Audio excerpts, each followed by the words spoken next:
मैं बात नोट कर रहा था, अगर मेरी बात किसी को बुरी लगे तो वो भी नोट कर ले, बीच में ना बोले, बीच में बोलेगा तो उसी लहजे में जवाब दूंगा। अभी मजा आएगा ना भिड़ो। तो भाई उस दिन तो आपने पूरे मुल्क से के मुसलमानों से रिश्तेदारी कर ली थी। उस दिन तो सारे 55 मुल्क एक प्लेटफॉर्म पे आ गए थे। पहली बात तो मैं इनको काबिल, ठीक है, इनके बोलने के बाद में अब आप फिर बीच में बोल रही हैं अमीश, फिर मैं काउंटर मारूंगा तो आप कहेंगे रिजवान तुम बोलते हो। अच्छा, आप ये क्यों बोली ना, वो बीच में बोल रही है ना, आप बीच में बोला, आप अपनी बात को रखो 40 सेकंड में। अमीश जी, पहली बात तो मैं रिजवान अहमद तो भाई को काबिल नहीं समझती कि मैं उनके साथ डिबेट अरे भाई मुझे यार अमीश भाई, अगर इस तरह डिबेट कराना है तो बदतमीजी करूंगा, जवाब दे देती हूं। फिर बदतमीजी करता हूं तो आप कहते हैं रिजवान यार रहम खाओ। अच्छा, बदतमीजी करूंगा के बाद में बोलूंगी जी, एक एक करके दोनों जवाब। हाँ चुप रहो ना, चुप, आप बीच में नहीं बोलेगा। हाय फ्रेंड्स, स्वागत है आपका रैंडम न्यूज़ दुनिया चैनल पर। आज हम देखेंगे कि ईरान में हिजाब को लेकर प्रोटेस्ट हो रहे हैं, जिसमें हिजाब को जलाया जा रहा है और वहाँ की वुमेन हिजाब पहनने से मना कर रही हैं। इस बात को लेकर रिजवान ने फलक को ऐसा धोया कि ये हिजाब पहनने को लेकर देश में आग लगा रही थी। अब पूरी दुनिया में हिजाब ना पहनने की आवाज़ उठ रही है। इससे पता चलता है कि हिजाब एक एसेंशियल पार्ट नहीं है मुस्लिम धर्म में। ये ओवैसी की पार्टी की प्रवक्ता बस अपने मतलब के लिए हिजाब को एसेंशियल पार्ट बोल रही थी। तो चलिए ये वीडियो देखते हैं, और चैनल को सब्सक्राइब नहीं किया है तो कर लीजिएगा। अमीश जी, हमारे देश में बहुत सारे इश्यूज है, बहुत सारे मसाइल है। मैं समझती हूँ उनके बारे में चर्चा होनी चाहिए। मैं ये ज़रूरी नहीं समझती कि ईरान में क्या हो रहा है या दुनिया के बाकी देशों में क्या हो रहा है, क्या नहीं हो रहा है, हम उसके बारे में डिस्कस करें। और उनका अपना खुद का लॉ है और हमारी कंट्री का अलग लॉ है, अलग रूल्स है। तो मैं नहीं समझती कि हमारी कंट्री और उनकी कंट्री को कंपेयर किया जाना चाहिए या हम उनके बारे में डिस्कस करें। हमारी कंट्री में क्या हो रहा है हम उस बारे में डिस्कस कर लेते हैं ना। जी ठीक है, चलो, वहां पे जो उस लड़की को मारा गया वो बहुत गलत है, लेकिन यहाँ पे जो हो रहा है, यहाँ पे जो लड़कियों पे भी जबरदस्ती की जा रही है, हिजाब निकालने के लिए बोला जा रहा है। यहाँ तो नहीं, मेरा सवाल ये है, ईरान में जो महिलाएं विरोध करके प्रदर्शन कर रही हैं, आप उसके पक्ष में है या आप उसके खिलाफ में है?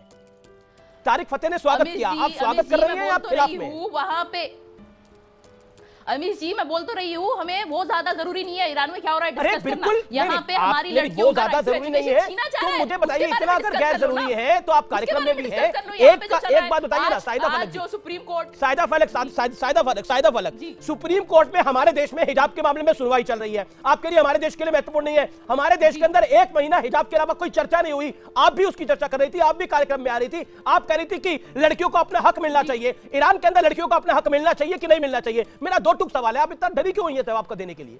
Answer it. आप तो स्पष्ट बोलती है मैडम।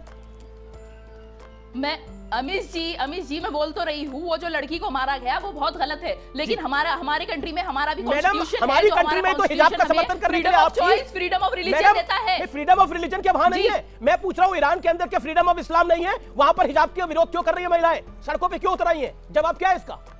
मैं तो बड़ा सरल सवाल पूछ रहा हूं। उनको करने दीजिए ना, उनको करने दीजिए, उनको जो करना है, उनकी कंट्री में हो रहा है वो डिस्कस करना ज्यादा जरूरी नहीं समझती मैं। जी ठीक है, आपकी राय क्या? मैं बोल तो रही हूँ, जो लड़की को मारा गया वो बहुत गलत है, और बाकी वो प्रोटेस्ट कर रहे हैं, पहनना चाहते हैं नहीं पहनना चाहते उनकी मर्जी है, उनको उनके हाल पर छोड़ दो। नहीं, उनको अपने हाल पे छोड़ दो। मैं पूछ रहा हूँ कि जो लड़कियां बाल काट रही हैं, जो विरोध कर रही हैं, आप उनके साथ हैं या उनके खिलाफ हैं? ये सिंपल सा सवाल है, जवाब दे दीजिए। अरे भाई, देखिए, वो अगर वो नहीं जो हिजाब जला रही है उनके साथ है आप? उनकी मर्जी, उनको उनके हाल पर छोड़ दो। मैं बोल तो रही हूँ, जो लड़की 22 साल की लड़की को मारा गया वो गलत है। अब बाकी वहां पे वो पहनना चाहते हैं नहीं पहनना चाहते हैं, प्रोटेस्ट कर रहे हैं नहीं कर रहे हैं, वो सब उनकी कंट्री के इंटरनल मैटर्स है भाई। मतलब यहाँ पर इस्लामिक मामला नहीं है, कंट्री का मामला है। मैं बात नोट कर रहा था, अगर मेरी बात किसी को बुरी लगे तो वो भी नोट कर ले, बीच में ना बोले, बीच में बोलेगा तो उसी लहजे में जवाब दूंगा। अभी मजा आएगा ना भिड़ो। जी हाँ, अभी बड़ी अच्छी बात सुनने को मिली अमीश भाई, या यूं कहूं बड़ी दोगली बात सुनने को मिली कि भाई वो तो ईरान का मैटर है, हम क्या जाने, वो उनका कानून है, हमारे देश की, हम अपने देश की बात करेंगे। अच्छा लगा सुन के, अच्छा लगा। अमीश भाई, 3 हफ्ते पहले मैं एक डिबेट में था, चैनल का नाम क्या बताऊं, वहां पर फलक बहन भी थी। जब राजा का मैटर चल रहा था, जब उसने गलत बयान दिया था हैदराबाद का, तो फलक बहन ने यह बोला कि कैसे नहीं प्रोटेस्ट होगा, अभी पूरी दुनिया में प्रोटेस्ट होगा, पूरी दुनिया इसके खिलाफ प्रोटेस्ट करेगी, मुस्लिम मुल्क प्रोटेस्ट करेंगे। 3 हफ्ते पहले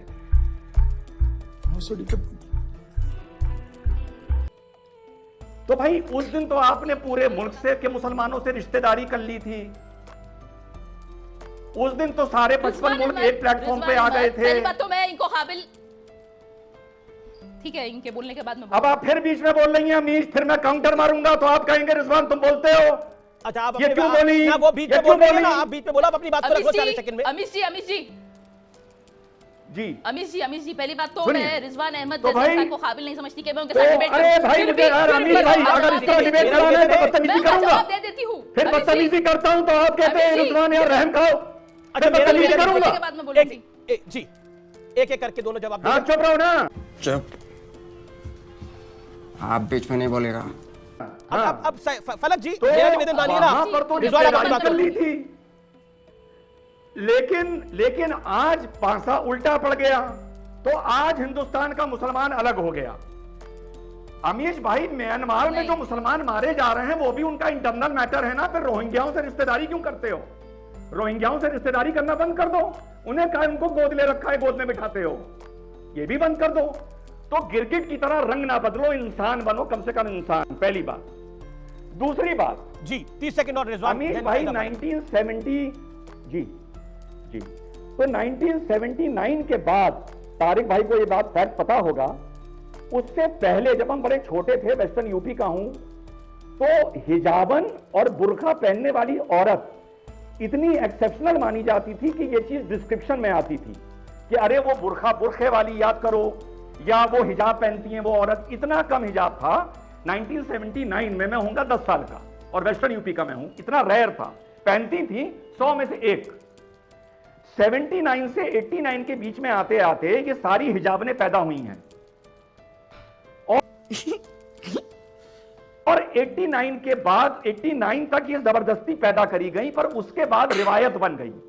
जो फलक जिस जनरेशन की है, ये उस जनरेशन की नहीं है फलक बहन, ये उस जनरेशन की है जहां पर हिजाब को रिवायत बना दिया गया।